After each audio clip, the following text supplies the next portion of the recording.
ॐ भूर्भुवः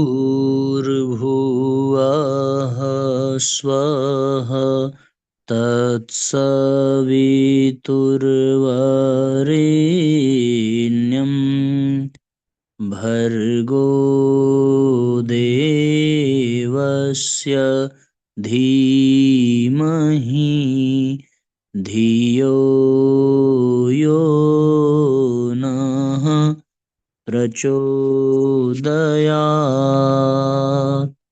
ॐ सद्गुरुचरण कमलेभ्यो नमः। वन्दे भगवतीं देवीं श्रीरामञ्च जगद्गुरुं पादपद्मे तयोः श्रुत्वा प्रणमामि मुहुर्मुहुः। परम पूज्य गुरुदेव परम वंदनीय माता जी के सूक्ष्म संरक्षण में उनकी ही कृपा से नित्य निरंतर ऑनलाइन दैनिक स्वाध्याय का यह क्रम संपन्न हो रहा है। आज के 1653वें एपिसोड में यहाँ YouTube के माध्यम से जुड़ करके स्वाध्याय का आध्यात्मिक लाभ प्राप्त करने वाले सभी स्वाध्याय प्रेमी भाई बहन, आप सबको बहुत बहुत प्रणाम, बहुत बहुत शुभकामना, बहुत बहुत स्वागत। आइए साथियों, आज के सत्र का शुभारंभ करते हैं। प्रथम अध्याय अर्जुन विषाद योग, जिसे हम सब ने कल पूर्ण किया था। श्रीमद् भगवद गीता में श्रद्धेय स्वामी राम सुखदास जी द्वारा रचित टीका साधक संजीवनी के अंतर्गत हम सभी भगवद गीता का संदेश प्राप्त कर रहे हैं। प्रत्येक अध्याय की समाप्ति पर महर्षि वेदव्यास जी ने जो उपर्युक्त पुस्तिका लिखी है, ओम तत्सत, यहाँ हम लोगों ने अध्याय के पूर्ण होने पर पढ़ा था ना। ओम तत्सदिति श्रीमद् भगवद गीता सुपनिषत्सु ब्रह्म विद्यायाम योग शास्त्रे श्री कृष्णार्जुन संवादे अर्जुन विषाद योगो नाम प्रथमो अध्यायः। इन भगवान नामों के उच्चारण पूर्वक ब्रह्म विद्या और योग शास्त्र में श्रीमद् भगवद गीतोपनिषद रूप श्री कृष्णार्जुन संवाद में अर्जुन विषाद योग नामक पहला अध्याय पूर्ण हुआ। प्रत्येक अध्याय की समाप्ति पर महर्षि वेदव्यास जी ने जो उपर्युक्त पुस्तिका लिखी है, इसमें भगवद गीता का विशेष महात्म्य और प्रभाव ही प्रकट किया है। ओम तत्सत, ये तीनों सच्चिदानंद घन परमात्मा के पवित्र नाम हैं। ये मात्र जीवों का कल्याण करने वाले हैं। इनका उच्चारण परमात्मा के सम्मुख करता है और शास्त्र विहित कर्तव्य कर्मों के अंग वैगुण्य को मिटाता है। अतः गीता के अध्याय का पाठ करने में श्लोक, पद और अक्षरों के उच्चारण में जो जो भूलें हुई हैं, उनका परिमार्जन करने के लिए और संसार के से संबंध विच्छेद पूर्वक भगवत संबंध की याद आने के लिए प्रत्येक अध्याय के अंत में ओम तत्सत का उच्चारण किया गया है। महर्षि वेदव्यास जी के द्वारा अध्याय के अंत में ओम के उच्चारण का तात्पर्य है कि मेरी रचना का अंग वैगुण्य मिट जाए। तत् के उच्चारण का तात्पर्य है कि मेरी रचना भगवत प्रत्यर्थ हो जाए। और सत के उच्चारण का तात्पर्य है कि मेरी रचना सत अर्थात अविनाशी फल देने वाली हो जाए। इति, बस मेरा यही प्रयोजन है। इसके सिवाय मेरा व्यक्तिगत और कोई प्रयोजन नहीं है। जो श्रीमत अर्थात सर्व शोभा संपन्न है और जिनमें संपूर्ण ऐश्वर्य, धर्म, यश, श्री, ज्ञान और वैराग्य, ये 6 भग नित्य विद्यमान हैं, उन भगवान के मुख से निकली हुई होने के कारण इसको श्रीमद् भगवत कहा गया है। जब मनुष्य मस्ती में आनंद में होता है तब उसके मुख से स्वतः गीत निकलता है। भगवान ने इसको मस्ती में आकर गाया है, इसलिए इसका नाम गीता है। यद्यपि संस्कृत व्याकरण के नियमानुसार इसका नाम गीतम होना चाहिए था, तथापि उपनिषद स्वरूप होने से स्त्रीलिंग शब्द गीता का प्रयोग किया गया है।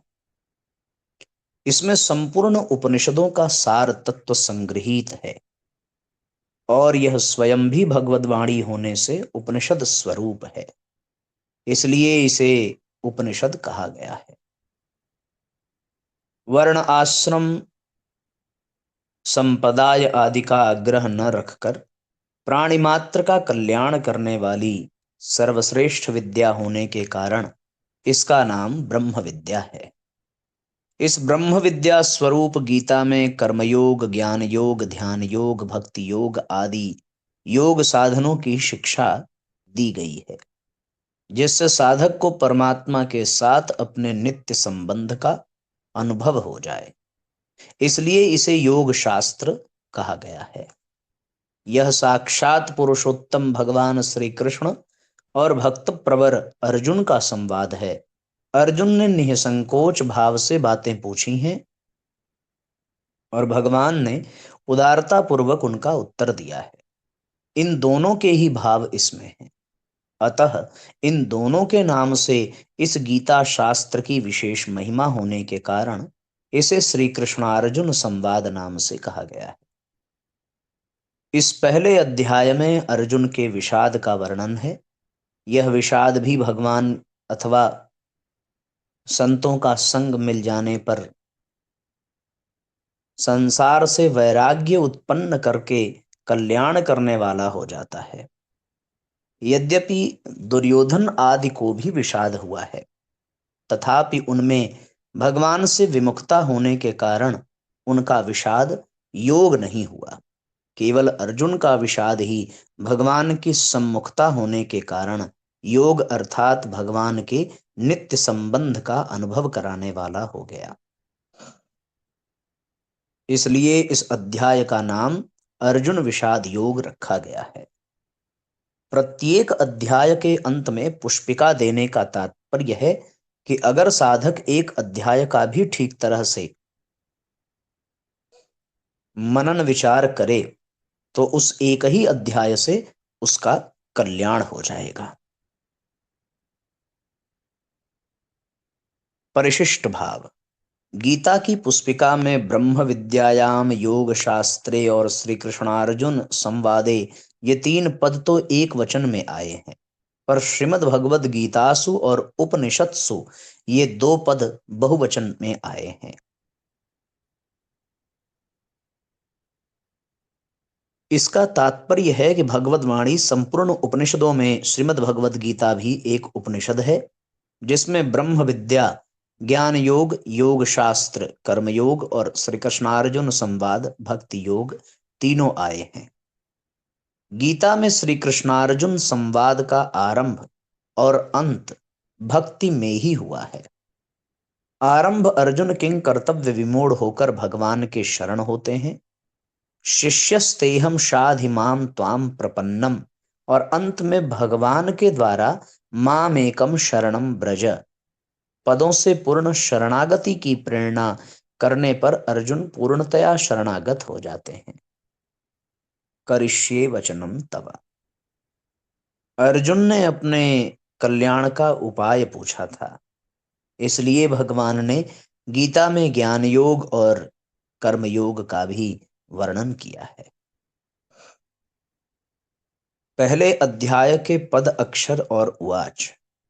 इस अध्याय में अथ प्रथमो अध्याय के 3 धृतराष्ट्र उवाच, संजय उवाच आदि पदों के 12 श्लोकों के 558 और पुष्पिका के 13 पद हैं। इस प्रकार संपूर्ण पदों का योग 586 होता है।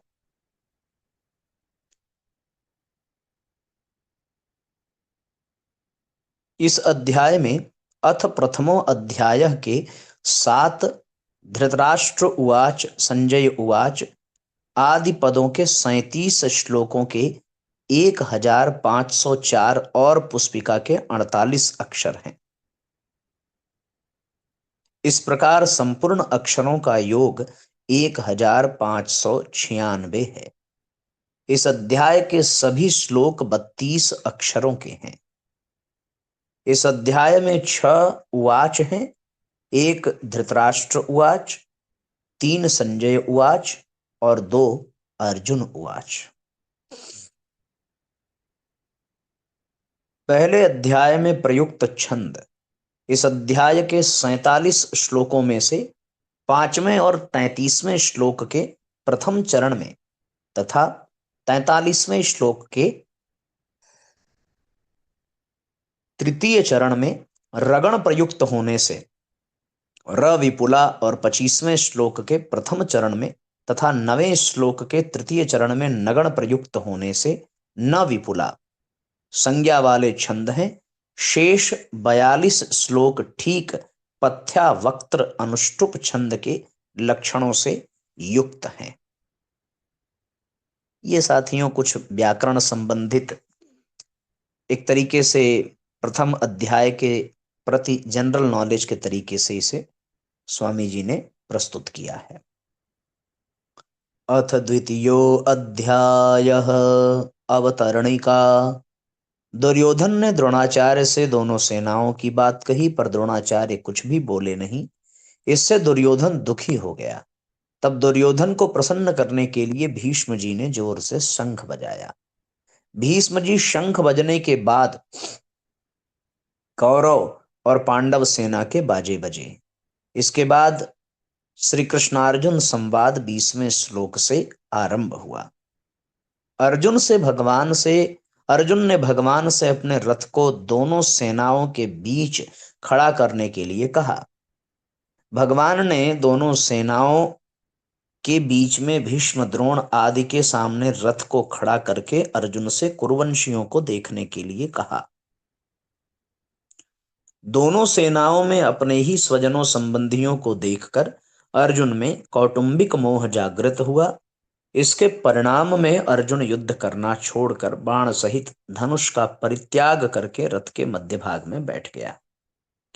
इसके बाद विषाद मग्न अर्जुन के प्रति भगवान ने क्या कहा, यह बात धृतराष्ट्र को सुनने के लिए संजय दूसरे अध्याय का विषय आरंभ करते हैं।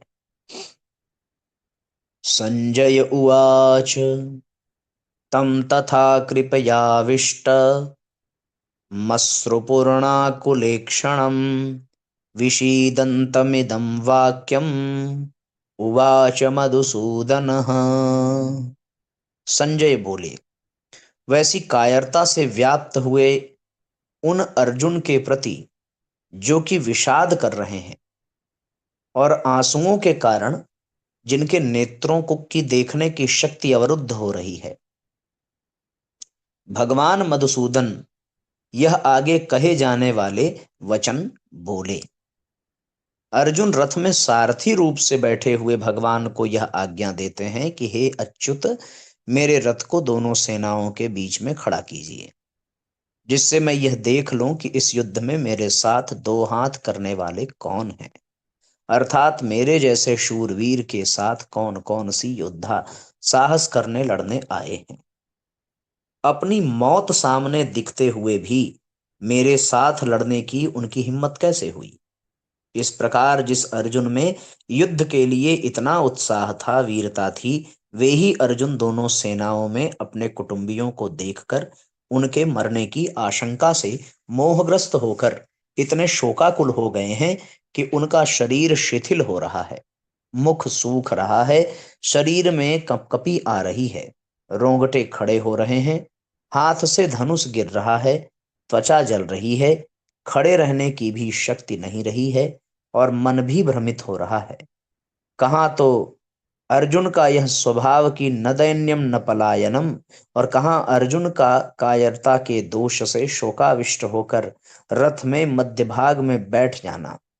बड़े आश्चर्य के साथ संजय यही भाव उपर्युक्त पदों से प्रकट कर रहे हैं। पहले अध्याय के 28वें श्लोक में भी संजय ने अर्जुन के लिए कृपया पर्याविष्टः पदों का प्रयोग किया है। अश्रुपूर्णा कुलेक्षणम, अर्जुन जैसे महान शूरवीर के भीतर भी कौटुंबिक मोह छा गया और नेत्रों में आंसू भर आए। आंसू भी इतने ज्यादा भर आए कि नेत्रों से पूरी तरह देख भी नहीं सकते। इस प्रकार कायरता के कारण विषाद करते हुए अर्जुन से भगवान मधुसूदन ने ये आगे के दूसरे तीसरे श्लोक में कहे जाने वाले वचन कहे। यहां विषिदंतम उवाच कहने से ही काम चल सकता था, इदम वाक्यम कहने की जरूरत ही नहीं थी, क्योंकि उवाच क्रिया के अंतर्गत ही वाक्यम पद आ जाता है। फिर भी वाक्यम पद कहने का तात्पर्य है कि भगवान का यह वचन, यह वाणी बड़ी विलक्षण है। अर्जुन में धर्म को बाना अर्जुन में धर्म का बाना पहनकर जो कर्तव्य त्याग रूप बुराई आ गई थी, उस पर यह भगवत वाणी सीधा आघात पहुंचाने वाली है। अर्जुन का युद्ध से उपराम होने का जो निर्णय था, उसमें खलबली मचा देने वाली है। अर्जुन को अपने दोष का ज्ञान कराकर अपने कल्याण की जिज्ञासा जागृत कर देने वाली है। इस गंभीर अर्थ वाली वाणी के प्रभाव से ही अर्जुन भगवान का शिष्यत्व ग्रहण करके उनके शरण हो जाते हैं। संजय के द्वारा मधुसूदन पद कहने का तात्पर्य है कि भगवान श्री कृष्ण मधु नामक दैत्य को मारने वाले अर्थात दुष्ट स्वभाव वालों का संहार करने वाले हैं। इसलिए वे दुष्ट स्वभाव वाले दुर्योधन आदि का नाश करवाए बिना रहेंगे नहीं। ये साथियों प्रथम श्लोक की व्याख्या थी दूसरे अध्याय के।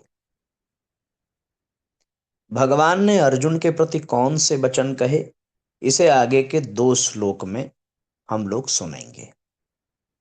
साथियों समय का थोड़ा सा अभाव होने के नाते आज के सत्र को यहीं पर विश्राम देंगे और शेष आगे के दूसरे श्लोक से यात्रा हम लोग जो है कल प्रारंभ करेंगे। आज के लिए इतना ही। आइए गायत्री मंत्र साथ साथ बोलें। ओम भूर्भुवः स्वः तत्सवितुर्वरेण्यं भर्गो देवस्य धीमहि धियो यो नः प्रचोदयात्। सभी आत्मीय बंधुओं को बहुत बहुत प्रणाम, बहुत बहुत धन्यवाद साथियों जुड़ने के लिए। सबका बहुत बहुत मंगल हो। शेष हम पढ़ेंगे और यदि कोई जिज्ञासा, कोई प्रश्न हो तो आप कमेंट बॉक्स में जरूर लिखेंगे। सबको प्रणाम, सबका मंगल हो। जय राम जी की शुभ रात्रि।